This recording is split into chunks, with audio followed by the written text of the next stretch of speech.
Hi everybody, and welcome to this video to show you how to create a virtual office in Microsoft Teams so that you can communicate with your students.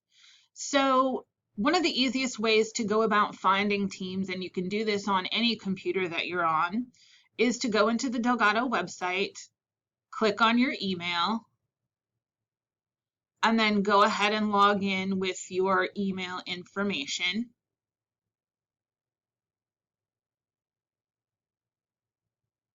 Obviously, we have to go through some fun steps to get through all of this. But remember, the two-step verification is there for our protection. So there really is a good reason that we have to do all of this. So once we get to Outlook, you'll see on the top left that there is a little thing that looks like a waffle. And it is the app launcher. So if we click there, you'll see all the different apps. And Teams is the one that we would like to go to. So you can find all of your apps here in this area. And by clicking on Teams, you'll be able to get into the desk or the internet version of that. I've got my own Teams site already up and logged in. Oops. And as you can see, even those of us tech-savvy people still make mistakes. So beware of that minimize button. So the best way to create a team, as you can see, I have some different teams here for myself. And this is going to be your main place where you land. So you're going to click on Join or Create Team. And then you'll see there's some other teams and whatnot from Delgado. And of course, you can join any of those teams that you see as they're open for you. You're going to click on Create Team. And really, you can pick pretty much any type that you're looking for. I usually just go for other, as it's sort of the most versatile and it doesn't put you in any sort of box. So we can click on Other, and then we're going to do team name. So I'm just going to write it Test, and description, I'll just put virtual office hours. Now, the privacy. This is something that you may want to consider depending on how you use your virtual office. So if you were going to use the same virtual office every semester and you would like students to just go ahead and be able to find you, you might want to make your office public. However, if you would like a closed session and you would like to give your students a code or some special information in order to get into your site, and then you would have to approve them, you would click on private. So I'm just going to click on private for right now. And we're going to click next. So here we can go ahead and add some test members. So I'm just going to add our old office email here. And you don't have to add everybody at this point. You can just skip.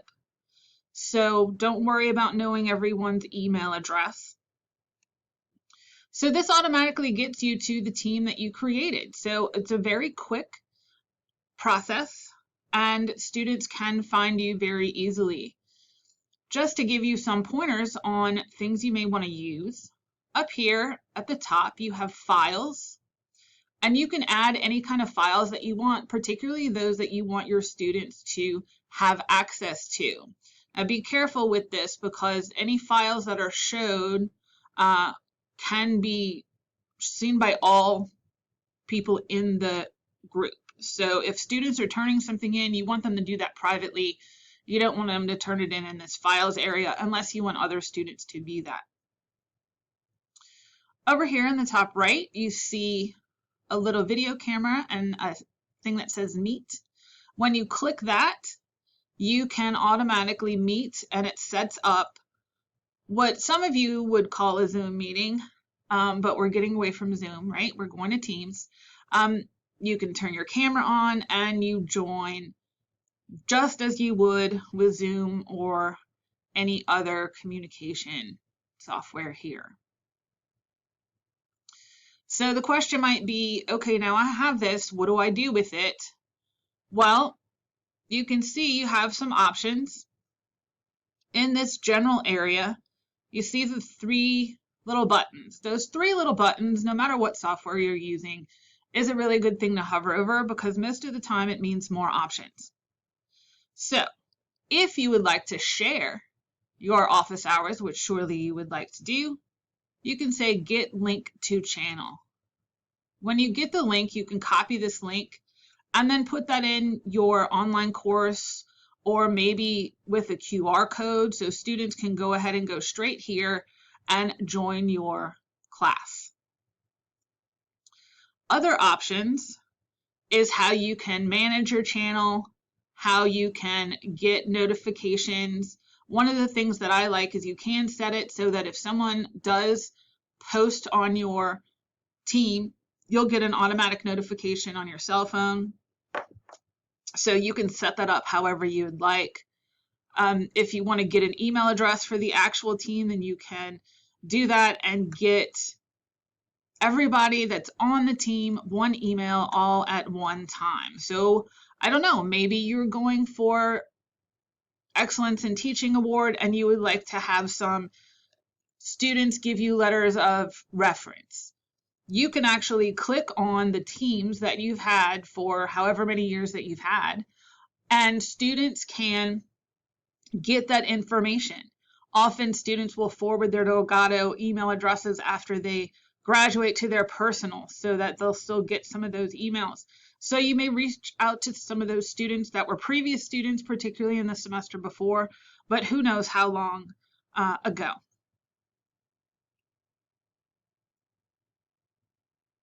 Also with the general button, you can manage the channel and you can limit to some people posting, only you can post. You can make sure that you look at the post before they're actually published.